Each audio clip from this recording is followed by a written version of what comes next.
welcome back to my channel. I'm back out here at the zoo today. The equipment I brought with me today is the Fuji XH2 and the Fujifilm XH2s. So on both of the cameras, the Fuji XH2 and the Fujifilm XH2s, I have the latest firmware update on the camera. So I'm at 3.03 as of today's date, which is October 4th, 2023. Supposedly had some more autofocus improvements for the camera. The two lenses that I brought are the Fuji XF 200mm 2.0 lens, and I also brought with me the Fujifilm 150 to 600mm f8 lens. So for these photos of the rosette spoonbill, what I did was go ahead and shoot very tight headshots of the bird. I like the way that the eye was getting some catch light in the picture, and I went ahead and composed in a way where I was making that background go dark. And I thought it made for a pretty interesting headshot, and it was a good opportunity using the Fuji XF 200mm lens. I had it totally wide open. I wanted to, make that background go soft, and we'll see how that picture turns out. But that was the first photo I did today. So I want to go ahead and share with you some of the settings that I've done on the Fuji XH2s. I've changed the record button on the camera to the animal detect on and off. So what I'm doing is if I need to turn the animal detect autofocus on, I go ahead and press the record button to get it working. And if I'm having some kind of struggles, or if I need to turn that off for any reason, I can just go ahead and quickly, with my shutter finger, go ahead and press the record button and change the animal autofocus to on or to off as needed. So this photo of the black rhino, I got fortunate where it started moving around a little bit. A lot of times you show up there and they're just laying down on the ground. But this time he was slowly moving around, and I saw an opportunity to try to compose a photograph. I ended up moving around quite a bit, trying to find composition where I could make for an interesting photograph and eliminate the fencing that was in the background. The main part of the fencing that was really a challenge for me was the columns that it had holding the cables. So I was trying to compose in a way where I could eliminate that. I think I did a pretty decent job of doing that, and hopefully this is a nice image of the black rhino. On the front of the camera, I've set the front custom function button so that I can go ahead and turn on and off the manual exposure. So in other words, where you can see in the camera what your exposures are when you're changing shutter speeds, aperture, or even the ISO, or any combination of those things. So I was sitting down and I saw an opportunity where a blue jay was perching on a tree, and I was able to quickly pick up the camera. Unfortunately, I had it set to bird and eye autofocus tracking, and I was able to get some nice photos of this blue jay. We'll see if the pictures actually come out sharp, because the shutter speed was 1/200th of a second. I had the ISO at 2500, and I'm zoomed out all the way. So it'll be interesting to see just how well the image stabilizer performed on the Fuji XF 150 to 600mm lens on the Fujifilm XH2s. This photo of the gazelle I thought would make an interesting composition, because I had a nice clean background. It was kind of at the top of a small hill. It is challenging because of the fact that the background is overexposed, especially when I'm exposing for the gazelle. So I had to go ahead and get a shutter speed and aperture combination that would work well for the gazelle being exposed correctly. I did shoot the picture in RAW, so if I do need to do some exposure compensation, I'll be able to go ahead and do that. I like where it was sitting. It certainly looked like it's out in the wilderness and not at a zoo. Just a quick photograph of the giraffe. It wasn't a good time of day to actually be taking any pictures of them. The sun was very harsh and mostly behind them.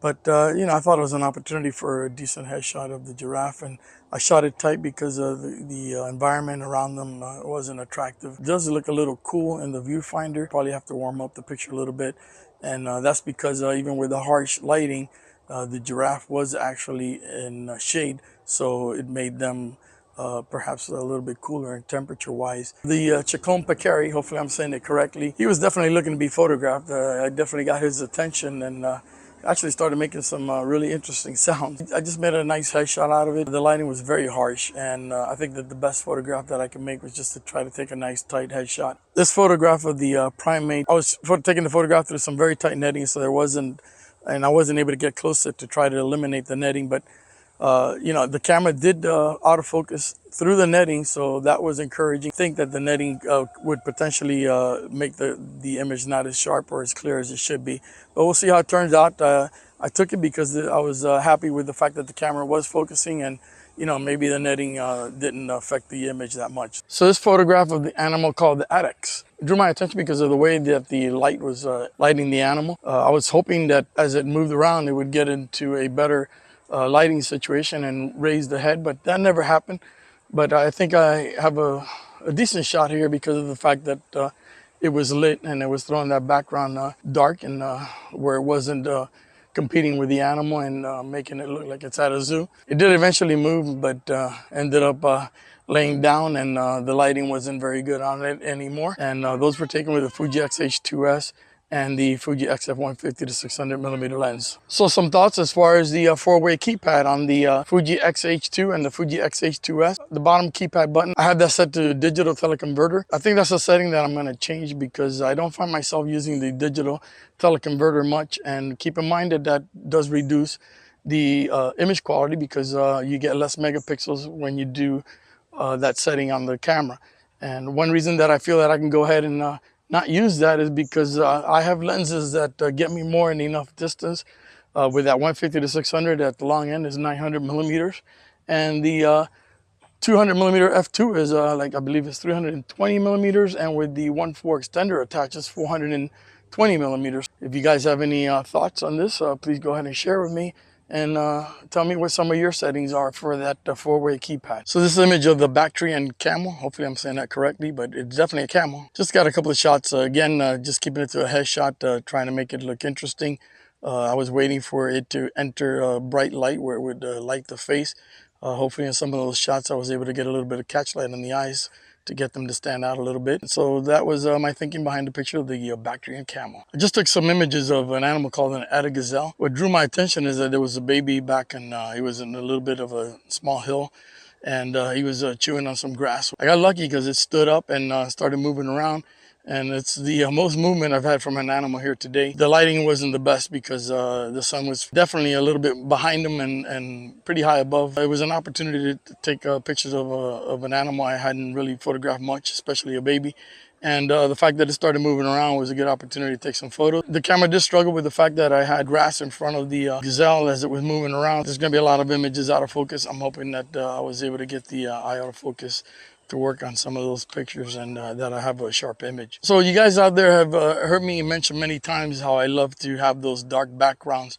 And I have nothing against bright backgrounds. I did take a picture today where I'm hoping that is a real nice image where the background was actually well overexposed, but it was a clean background and there was no distractions. One of the issues that I find when you have a bright background, especially with cameras that you don't have big apertures, is that you get a lot of that, I believe it's called the spectra highlights, especially on leaves and on the trees and stuff. And it just really becomes distracting, and it's something that I don't like in my images. And that's why I lean a lot of times towards getting dark or backgrounds that are going almost black. But I do love a nice, clean, bright background.